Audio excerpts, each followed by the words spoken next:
Muy bien, ¿qué es la cinemática? Tal y como expliqué en el video de introducción a la mecánica, la cinemática va a ser aquella rama de la mecánica que se encarga de estudiar el movimiento, pero solamente una parte del movimiento, es decir, solamente se interesa de la geometría del movimiento, tal y como observamos en este gráfico. Entonces, la cinemática va a estudiar al movimiento mecánico, pero solamente a su geometría. Por lo tanto, una definición de cinemática puede ser que es la parte de la mecánica que se encarga del estudio del movimiento mecánico, enfocándose y limitándose en su geometría, como en los elementos que ésta presenta. Entonces, primero debemos definir al movimiento mecánico. El movimiento mecánico es un fenómeno físico, y un cuerpo estará en movimiento mecánico si cambia sus coordenadas con respecto a un sistema de referencia, tal y como nos mencionan aquí. Si nosotros analizamos al cuerpo como una partícula, entonces este cuerpo solamente va a presentar traslación. Y si lo consideramos como un sólido rígido, aparte de traslación, también podría rotar. Al hablar de la geometría del movimiento, por ejemplo, nos estamos refiriendo a si la trayectoria del movimiento mecánico es rectilínea o es curvilínea. Si es curvilínea, podría tener una trayectoria circunferencial, como también parabólica. A raíz de esta trayectoria también podemos encontrar lo que es la posición del móvil.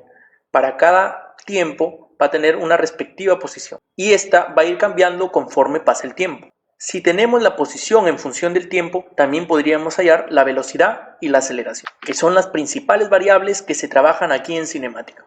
Entonces, como ideas principales de esta primera parte, podemos decir que la cinemática solamente se limita en la geometría del movimiento mecánico. Y acá en movimiento mecánico, la idea principal que podemos obtener es que para que haya movimiento, necesariamente tenemos que hacerlo con respecto a un sistema de referencia. En este caso, el papel de observador lo haré yo, y voy a ser quien va a describir al movimiento. Para poder describir al movimiento, también debo tener en cuenta a un sistema de coordenadas que puede ser polar, normal tangencial o en este caso rectangular. También debo medir el tiempo de ese movimiento, para eso hago uso de mi reloj. Observemos el movimiento de una mariposa. En este caso, la mariposa está cambiando de coordenadas, tal y como nos dice la definición de movimiento. Entonces, acá podemos distinguir al móvil. ¿Quién sería el móvil? Efectivamente, la mariposa. También podemos definir a la trayectoria. La trayectoria no es una magnitud, simplemente es el espacio geométrico que recorre el móvil.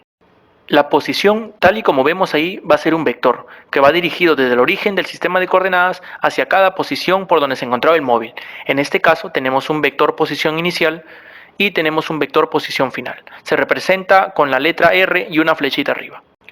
Tenemos también al desplazamiento. El desplazamiento es un vector que nace en la posición inicial del móvil y termina en la posición final. Se representa como la variación de R o también con la letra D y una flechita arriba. Si observamos el triángulo de vectores, podemos decir que el vector posición inicial más el desplazamiento va a ser igual al vector posición final. Podemos concluir entonces que el desplazamiento será la diferencia entre el vector posición final y el vector posición inicial. Recuerda también que al ser un vector tienes que expresarlo como tal.